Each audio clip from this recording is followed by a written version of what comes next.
What's up, everybody? Here it is, Season 1 finale of The Last of Us. We made it. We are here, and we're going to do a full-on spoiler review of the episode. Now, this is a big thing episode, so thank you for joining me on the channel. I appreciate you. If you're brand new to the channel, you've never been here before, you're just looking for spoiler reviews, do me a favor. We are, as of this taping, only 100 away from hitting that goal of 70,000 subscribers. Start doing live shows around the country. So we hope that you join us. Thank you. Appreciate it. Man, we are ready to go, and this episode kicked my face in. You did more than that. You got tomato sauce on your face. Look how clever I am. I got you. You clean your strawberry off your face. It's a cut, dickbag. How you feel about that? You ever get a cut in your face? I hope that you do, and you go to work and like, hey, you can clean your face. Assholes. Go ahead, have a blast. Anyway, let's get into this thing, man. Got a lot going on. And it was really an emotional roller coaster. And for people who don't know, I have been playing the game. I've been playing the game. And again, I'm just reiterate this for people who are tuning in for the first time. I had the game on my shelf for a very long time, the remastered version of it, and I didn't play it. And I said, now that this show's coming out, I'm going to play it, but I want to wait. I'm going to watch the episode, and then I'll play up to that point so I don't get spoiled. And I did that for the majority of the season, except for last week. Last week, I had played the game first and then watched it and did that to compare, and really was very happy that I did it because I wanted to get the insight from the video game players who had seen it before, said, okay, that is interesting. I wonder why they didn't keep that, or why didn't they change it, and all those types of things. So, and I'm glad that I did that. I did not do that for this episode, and I'm glad I did not, because I didn't want to give myself, I didn't want to know the reveal yet. I didn't want to know the big ending, and I'm really glad that I didn't. And I know some stuff was added, and this is where I'm going to ask the game players, because I haven't gone back and played the game yet up until this point, so I'll do all the comparisons. And I might get some things wrong from my memory of the stuff that I played so far. So again, please correct me if I'm wrong inside of doing so. But here we go. Let's get what they did add. And they used the voice of the game, Ashley Johnson, who by the way played, and not only played the voice of Ellie, she was in Growing Pains, man. She's in Growing Pains. She's a little girl in Growing Pains. She never ages. She's fantastic in this role. Really, really good. We see this woman running the second I saw her with the baby bump, I saw this guy be Ellie's mom. And I did not know that I didn't know who she was because I was a Growing Pains fan and seen her other stuff, but I didn't know that she was the voice of Ellie until at the very end of the reveal of the after show. But she runs into this place. Now, the only thing does she know that, and this is a question I guess for all of us because this isn't in the game from what I understand, does she know that there's only one infected person coming after her? Or was it like a slew of them and she just thought she got away? Or was she running away from that one particular infected person? Because if so, she handles that thing fairly easy while she's laying down on, not easy, I shouldn't say she gets bit, but you know what I mean? She's able to take her out laying down about to give birth. My question would be, if she did know it was only that one, why not just hide behind the door, wait till the stupid thing comes in and stab it in the head? If you're gonna, if that's, or hide behind the damn door in that room. But again, maybe she thought it was a whole bunch of them. Nonetheless, here she is inside of the room, and we know, all right, well, Ellie's really born into this shit, like legit born right into this garbage, and the way that she's done it, and the way this knife plays into it from the start to finish. You understand so much about everything. The writing in this show is just tremendous. So here she's sitting there, she's waiting. The door's rattling. This is pretty terrifying in general. We haven't seen an infected in a little bit, and we see it in the flashback now, and this thing comes flying through. Every time those spores come out, man, it's just so creepy.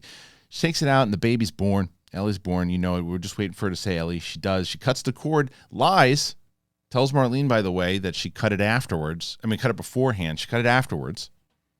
And I get why she lied. I totally understand why she lied. But there you go. Ellie's born into the world. Now, what they did that I thought was interesting also was this whole setup, and listening to the creators afterwards talk about it, that they wanted to make sure that Ellie gave birth to Ellie. The voice of the game gave birth to the one the new Ellie that we know from the show. And I thought it was a really nice kind of poetic way to do it. It was a tremendous job by Johnson in that role. She was so good, and you hear her how she was talking about that role and how it loving the character so much and finding a way to be able to do it this way, and it was really good.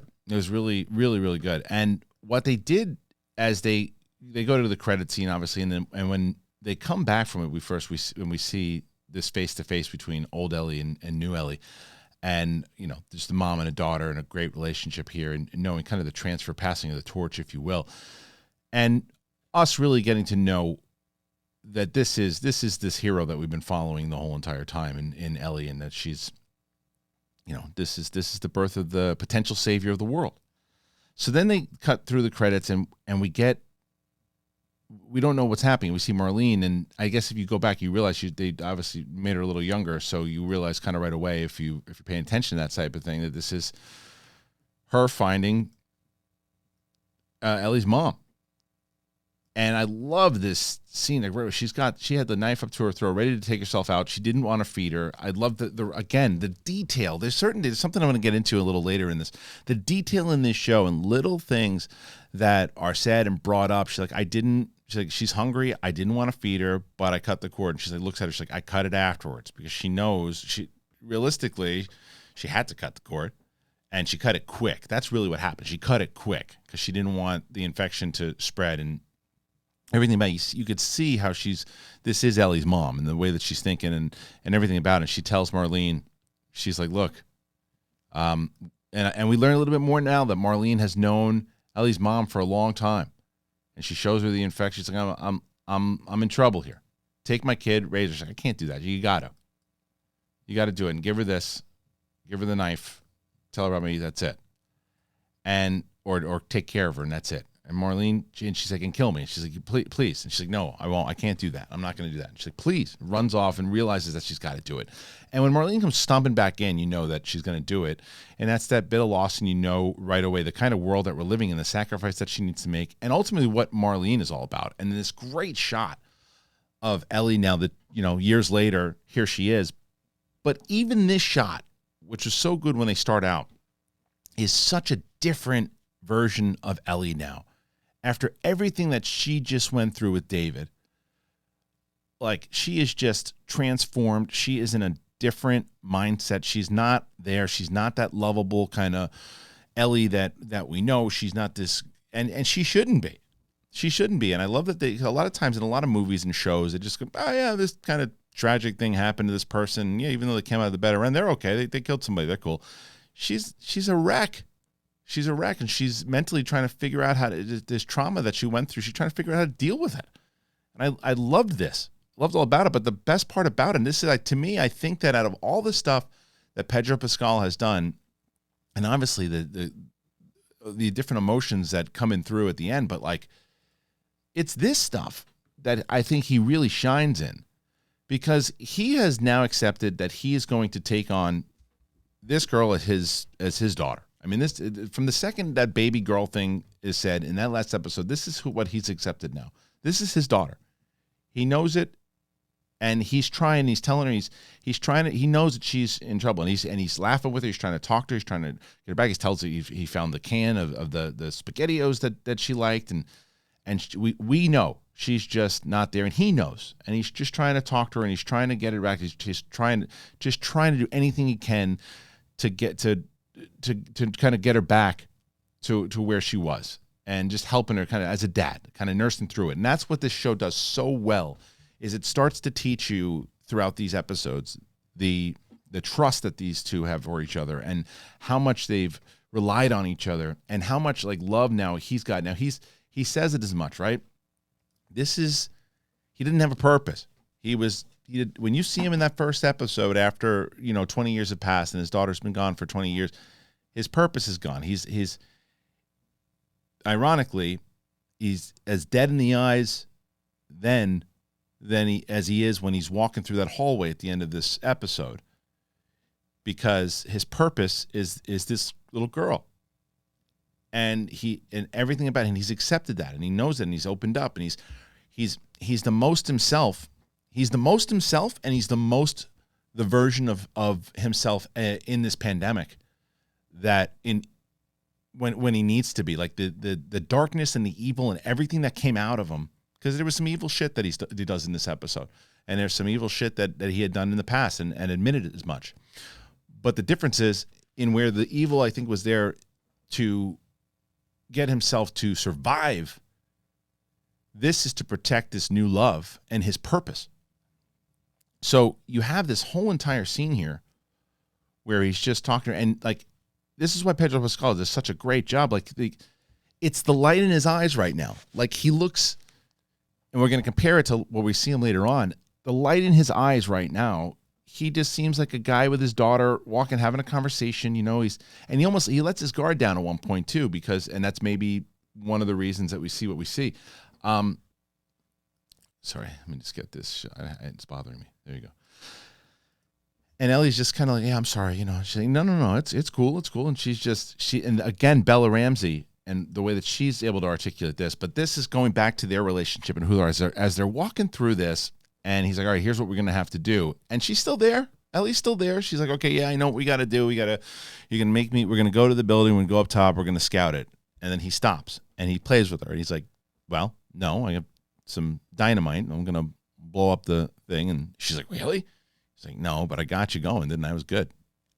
And like, it's little things like that add so much to the characters and so much to the relationship and so much to the purpose of both of them, of what they want to do, and how Joel is accepting this now. Joel's all in. He's all in.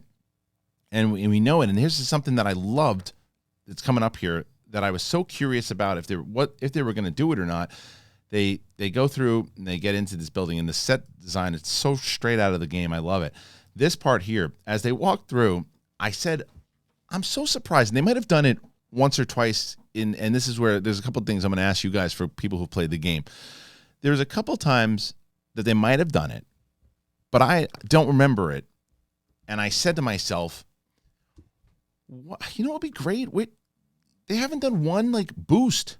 They haven't said, hey, let me give you, because in the game, you boost Ellie up like 75 times and she throws down the ladder to you, and and you got to set up the ladder and do all that stuff. And it was like, it never happened once. I was like, that's kind of a bummer. I get that they don't want to take all the gameplay, but it'd be nice to have it happen once. And right as I thought that, he goes, hey, let me give you a boost. And gives him a boost, and they get the ladder, and she's kind of still kind of off dazing into her own world still. He boosts her up. She throws down the ladder, and then she sees something. Now, this is another question I have for the game players, because I can't remember where I am in the show. In the game. I have to go back and watch, but I thought that I had stopped right as they were on the highway, but maybe I didn't. I thought that this happened, the stuff with the giraffe. I thought that this happened right before Joel in the game. He falls. In the show, he gets stabbed, and I thought that that's where that happened at the university. Correct me if I'm wrong, but I think that's what happened. But I think it worked perfectly here. I think it worked really, really well here, and it does. It kind of snaps Ellie back into it a little bit, and it shows her the kind of the wonders of the world still. And Joel sees it, and Joel's happy to see her happy again, and that's what it is. And they see, and they're able to kind of look at the world as it kind of. There's still innocence in the world. There's still this kind of thing in the world, and it gives her that bit of hope, right? As they're both having this conversation, he's like, let's get the hell out of here. Let's just go. And again, what I think is so great about this episode, again, is as we get to, we're building up the relationship as we have for the previous 8 episodes and everything that they just went through in that last episode, that by the time you get here and you start to see that it's Joel once again going, they've been there for each other. They've consistently been there for each other. And Joel is now trying to be there for, again, nurse her back into mentally, because he knows, he understands, and he says it, even when you watch the preview stuff where she had to take that guy out, and he goes, you're a kid, you shouldn't have to go through this. And after what she just went through with David, and she had to do that, and he's like, hey, that's what he's feeling, and you can see it, and it's just a great way to kind of spin it all. It's also why I think there's been some criticism. I haven't seen a lot of it, but there's been some criticism that there wasn't enough infected. I love the use of the infected in this so far. I love it. And even though I said in the last episode where David kind of in the game, you get into this whole fight with the infected with Ellie. So that's where the trust comes from. And would it have been great? Yeah, with the arguments that some of you guys made, or saying a lot of the infected probably couldn't survive in that climate. I said, I agree. It's not a big concern. It would have been cool to see, but not a big concern. Hasn't hurt the show. Hasn't hurt the show at all. Even when they show the infected, in this one by the infected going after her mom and showing almost like this is what she was meant to do. She was born to fight the infected. This is what she was born to do. Her mom went out fighting the infected and getting bit and bringing her into the world, and she was born to fight the infected. So they have this whole conversation right here about it, and this conversation right here is the epitome of what this show is, and this is purpose. Both of them. Joel is looking at her, realizing that she is his purpose, and not anymore about just getting her to where she needs to go. It's about protecting her. She's keeping him alive now. She's keeping him alive. She even says, look, I know, because he says, let's get the hell out of here. Let's go stay with Tommy. I'll protect you. I'll do that. And she's like, I know what you're trying to do, and I appreciate it, but I got to do this. And it just signifies who these two people are. And she's like, we got to do this. And he's like, he nods her and he's like, I'm going to do this. And he's doing it again for her, more so for the love of her. As we see later, he don't give a shit about saving anybody. He's doing this for her. He is all in. He loves this girl, and he wants to make sure because he had such a loss with his daughter, and he never thought that void could be filled ever. And he says as much in the episode. She was the one who kind of started to heal him. 20 years it took. And this girl comes in and heals. So he's going to do whatever the hell she wants to do. And she's like, I want to do this. I want to get there. I want to finish what we started, and then I'll follow you anywhere. And that's kind of why he's like, all right, let's do it. So they start to walk through, and I think, again, correct me if I'm wrong, game players. Like, I remember when they walk through this camp and they have these conversations, but I remember it completely different. I think they're walking somewhere else before this happens. Because I remember they go into like this. This is when a lot of the infected happen in the game. Like, you're fighting in this little abandoned tunnel in the highway, and I think that it's way before this. I think it's as they were going to the university. Sure, university. But maybe I'm wrong. But I do remember the camp. Maybe this is where I stopped playing. I don't know. I got to go back and look. But whatever. They have this great conversation where he tells her, because he told her previously, she asked him about the scar, and he says, yeah, some guy shot at me and he missed, and I shot back and I missed too. And he tells her the story. He's like, I almost took myself out. I twitched. I don't know what happened, and took myself out. And he opens up and he's honest with her. And this is where we find out, like, where she says, she's like, yeah, it's time heals. And he's like, well, time didn't have anything to do with it.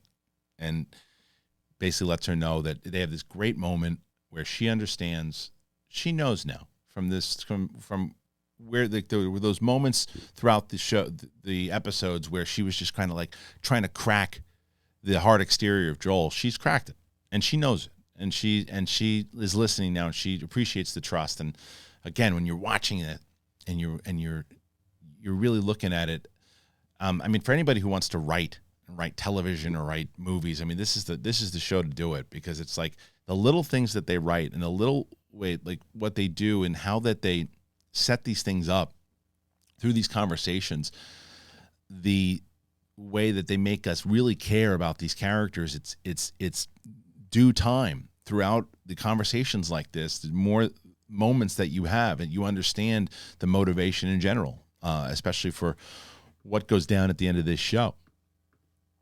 So they're, they have this great conversation, but what it leads to also is it leads to yet another funny moment, because she's like, all right, let's get going now. Let's move it.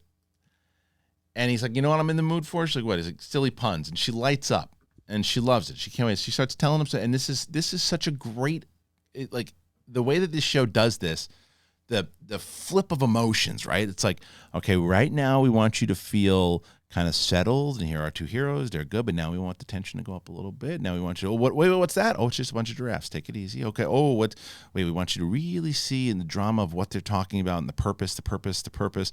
Okay, you feeling that? You get that? Okay, now we want you to take you really into an emotional level here, because here's Joel. Here's what he did. Here's the dark place he went to, but here's the hope. Here's the hope. She's the hope. But now we want you to laugh. So in order to make you laugh and feel a little better, we're going to start to get into those jokes. Oh, we feel so good. We feel so good. Okay, you feel good? You feel really good now? You're nice and happy? Okay, good. Because now we're going to turn on your head, because now there's going to be a guy in the back with a smoke bomb, and he's going to toss it at them, and boom.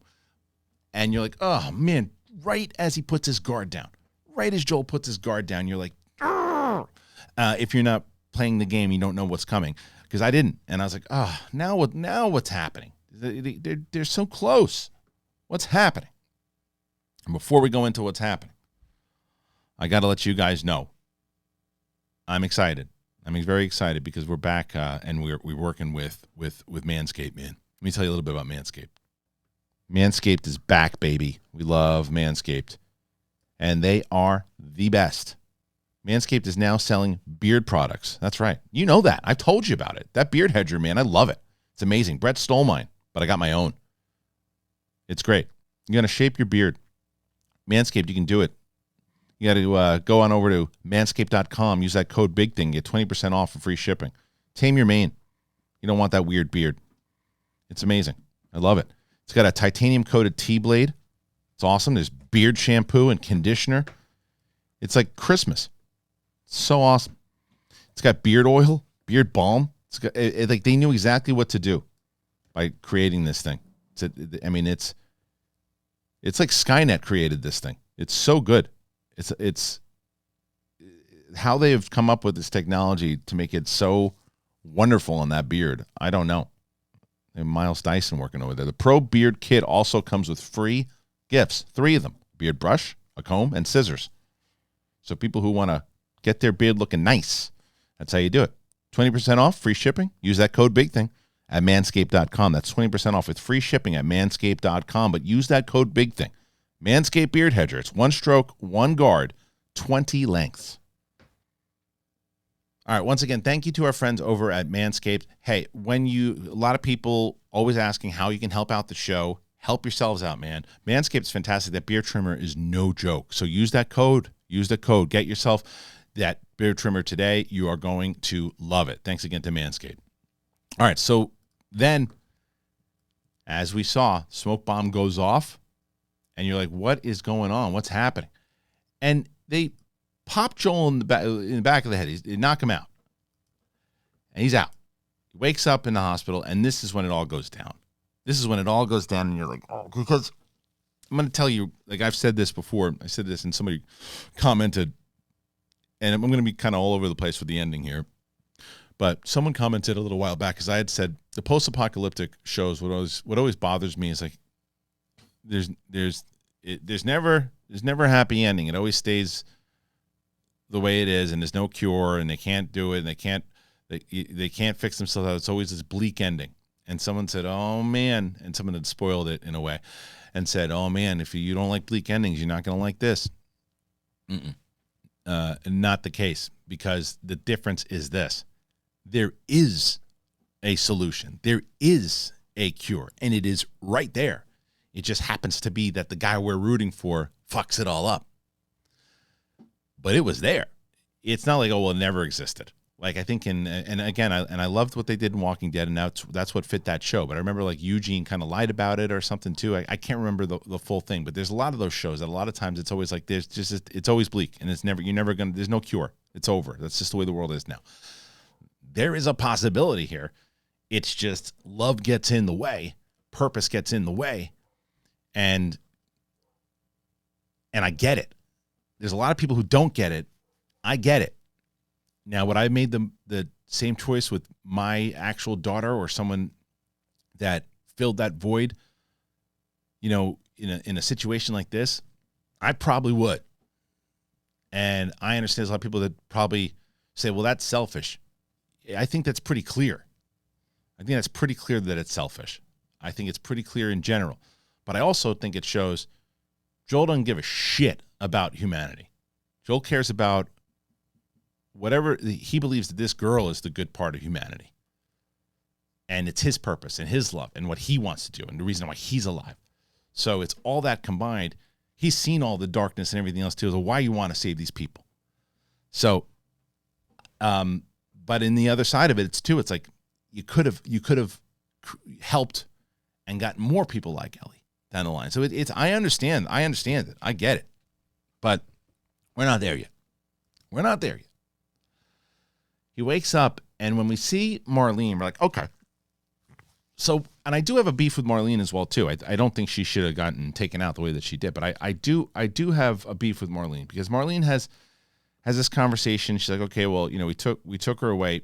There's a lot here that Marlene does wrong because the Fireflies, they are fighting for the right thing. They're trying to save the world. I get it. It's noble. It's what they should be doing. And she's like, listen, I owe you. I've never wanted to be in debt to you, but you did the right thing. And they say it in the posting. She knows this is a different Joel. This is a Joel that has an attachment to this kid now, and she never in a million years thought that would happen. But he does. And here's what Marlene did wrong, I think. First of all, Joel is 100% right that Ellie should have been given the choice. Ellie should have been said, like, because the difference is here. If Joel and Ellie are all around having a conversation and Marlene goes, well, here's the deal. You're going to go under the knife, but you ain't coming out. But you're going to save the world. And Ellie says, then that's my choice. And I'm going out and I'm going to do that. Because she very well might have. She very well might have. And if she says that, and then Joel does what he does, well then, and you know, a lot of people already think Joel was in the wrong, but it was Ellie's choice. And then there's no one that should be saying what Joel did was right, because Ellie, if she says that's my choice, I decided to do that, that's my life, I want to make sure that I'm going to help these people out, and they've told me my circumstance, I want to do that. But they never gave her that choice. So Joel has the argument to say, you never had that conversation with her. You just assumed, because that's what you wanted to do, that you're taking this away from me. Plus, you didn't even let me say goodbye to her. You didn't even let me have that conversation. So there is that argument to be made for it to where I think Marlene made the wrong call there. And I don't think it was the right call at all to do it that way. And I think it ultimately led to this. And the other side of it is what she did wrong. Is if you see this guy freaking out the way that he's doing, you just knocked him in the head to get him here. Knock him in the fucking head again and dump him, let him wake up in Boston. Why in the world would you walk him out? Why would you do that? Because she's a good person. She's like, no, look, you just hit him in the stomach. I get it. But he's emotionally attached. So we're going to be good here. Hit him in the head, knock him out, put him in a suitcase, and dump him somewhere. You know what he can do. You've been around him, but you decided not to. And you handled this the wrong way, Marlene. So he walks out and she said, hey, listen, walk this guy out. And if he does anything, shoot him in the dick like RoboCop.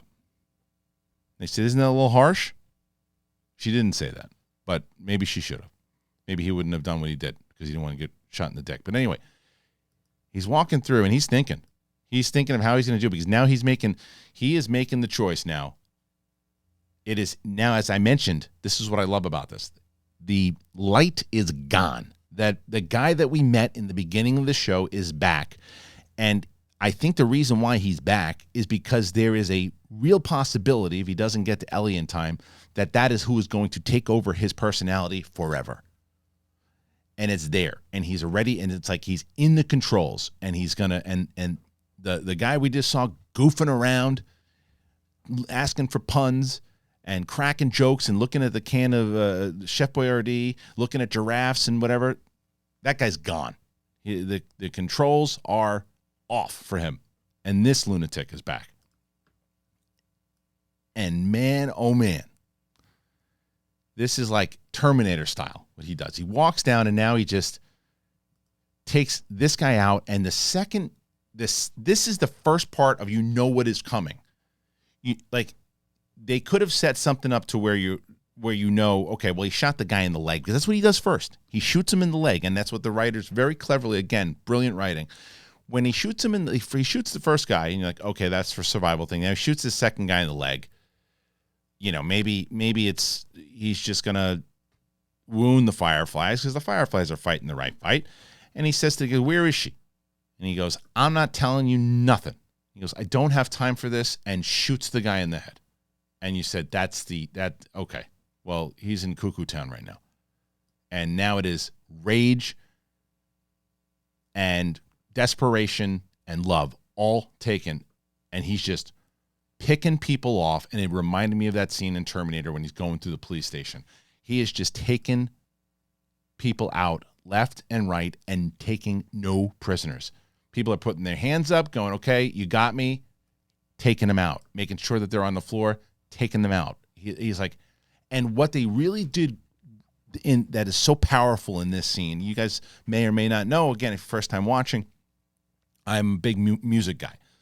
So the music in this scene, it like swells and it almost overpowers, definitely a conscious choice by the director, it overpowers the sound.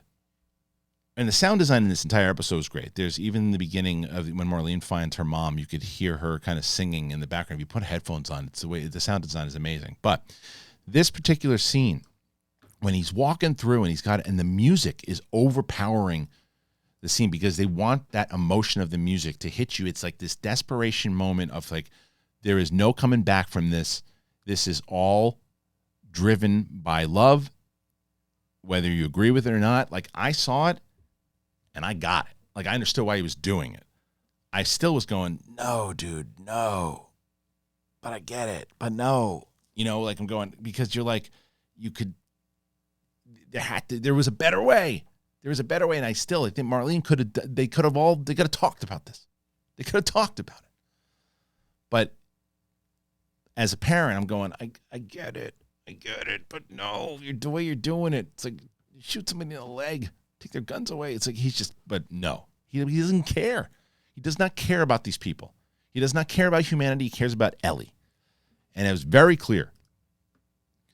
And he's going through and he's just picking people off and taking them out left and right. Poor bastard. I shot him right in the eye. Poor guy. And then this was the tough one. This was the toughest one for me. Although I have some problems with this particular, the way that the Fireflies set this up. He walks in to the pediatric surgery and he walks into and he sees it. There is nobody guarding outside. Now people are going to go, well, yeah, they heard the gunshots and they ran down the hall. Dumb. There should be 5 to 6 people guarding that door all the way around. If it's that important, there should be 5 or 6 people guarding that door going, hey, there's a possibility that this lunatic's going to come in here, or anybody's going to come in here. Raiders, whoever, guard the door. Because he walks in and the guy goes, hey, how'd you get in here? I just walked in. I had to kill a bunch of people, on the way up, but there's nobody by the door. It wasn't even locked. There wasn't a dog. There wasn't a cat. There was nothing. Just walked right in. He's like, oh, but I'm not going to let you take her. He's like, well, you are, because I have a gun and now I'm going to shoot you in the head. And he pops this guy and you're like, whoa, that's the guy that could have saved everything. He's gone now. That's the guy. Now, here is the biggest thing with the detail of the show that normally I would say, I don't know if they're going to play on this, but this show plays on everything. And what I mean is this. He tells me, he goes, okay, now you saw I just took out your buddy. Untie her now. And they do immediately. And I love this little detail. He's like, wrap her arm. She's bleeding. Wrap her arm. And they do. And he says, turn around. He does. These are the only 2 people he does not kill.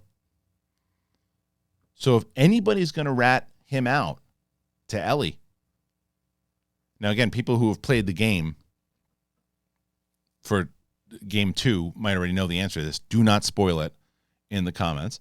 But they could come back because they're the only two. They're the only two because that's the Ellie asked. She goes, at the end, you swear that story you told was true. Well, these two are the only two people right now that can say, not true. Only two. But he picks her up, takes out, brutal when they took that doctor out. And the doctor was, this is what I loved about the show. They were trying to do the right thing. They were trying to do the right thing. These were not like evil people just trying to do experiments on her. They were just, it was brain surgery and she wasn't coming back from it, but again, they didn't give her the choice. She probably would have taken it. You give her the choice, it's a very different outcome all the way around. Joel would probably try to talk her out of it. And then she has that conversation the same way that she did. Like, listen, I need you to go. I'm going to do this thing. Thank you for everything. And then that's it. But they didn't tell her what it was. That wasn't right. They didn't tell her what it was. So Joel carries her out, and this is the way that they shot this and this whole scene. Again, showing that Marlene is a good person overall and understanding what Joel is doing and the promises that she made her mother to keep her safe and all this stuff. She could shoot Joel right in the back. Doesn't do it. Tries to talk some sense into him, going, I know where you're coming from. After all this, we can still figure it out. Just let her go. Let's figure this out. We can still do it. And then it cuts, and this is what I love about this. It cuts to the scene of him, like, you know that he didn't let her go. You know it. You pan over and you see him just kind of sitting there. He would have been a lot more upset. And then she's laying in the back. She wakes up and he tells her, bull-faced lie. And he does it convincingly, so much so that I believed it. He's like, there's a lot of other infected just like you. And it didn't work. Oh, yeah, by the way, and some raiders, conveniently, the raiders came in. You don't have your clothes. We'll get you some new clothes. We got this car, though. Everybody's dead. I'm sorry. And she's like, Marlene's? And yeah, didn't work out for her. And we see why it didn't work out for her.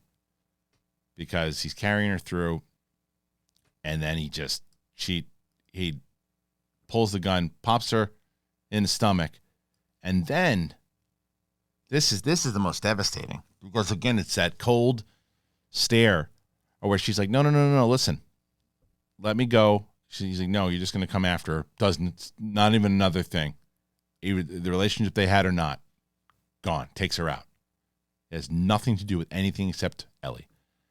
And then he kind of, and then the controls of the lunatic go away, and he's back to who he was, and you see Ellie as she's waking up. And this was that humor again, the conversation. He starts telling her, she's bummed again because, like, to her, as I keep complimenting the writing on it, it's so brilliant. Where now you see the light in his eyes. Why? Because of the purpose. And you see her starting to, that light that was coming back before they get captured, gone. Why? Because her purpose is gone. It's all about purpose for these two. And she doesn't know what the hell she's going to do now. She's so upset about this, and everything she thought was supposed to be is now taken from her, and it's gone. And Joel starts talking to her about his daughter, and this was hilarious when he's just like, you guys would like each other. You're similar, but different. Well, how different? Well, she was pretty girly. Well, not that you're not girly. She's like, I'm not. Yeah, you're not. And the chemistry between them and the back and forth and these moments that they're having as they're looking out there and like the kind of this beacon of hope, if you will. And they're having this conversation, and she opens up and tells her about people that, how she had to kill her friend, how she had to do all these things, and how and he's like, this shit's not on you, what you did. It's again, as a dad, protecting. And she goes, tell me. Exactly, tell me. What happened? Swear to me. She knows. She said, and Bella Ramsey says as much in the after thing. She knows that Joel did it, but she wants to hear him say it just to at least convince her otherwise. And he goes, no, I swear. I didn't, I'm not lying. What I said happened. And she goes, okay. And that's the end of it. It's a perfect ending for this season. Now, season 2 is apparently going to be stretched into, game 2 is going to be stretched into season 2 and season 3. That's the rumors anyway. And I don't know how many years afterwards it takes place, but this sets it up wonderfully. I'm debating on whether or not to go play the game first, because now I want to continue this story. That's how well that this show did, that I want to actually be the game player for the whole season now of season 2 and 3, going into it and see, because this to me is the best adaptation of a video game ever. There's no doubt about it. Now don't start saying, "Oh no, Sonic was a good movie. Sonic 2 was a good movie." But based off the actual interpretation of the game itself, no, completely different. There's no James Marsden character running around there. There's no story beats that they kind of take and maneuver and do different things with. Pikachu, no, different. Mortal Kombat, different. This is the game that was as true with new things to add that has ever been done, ever. Now, will God of War do the same thing? I don't know. We'll see.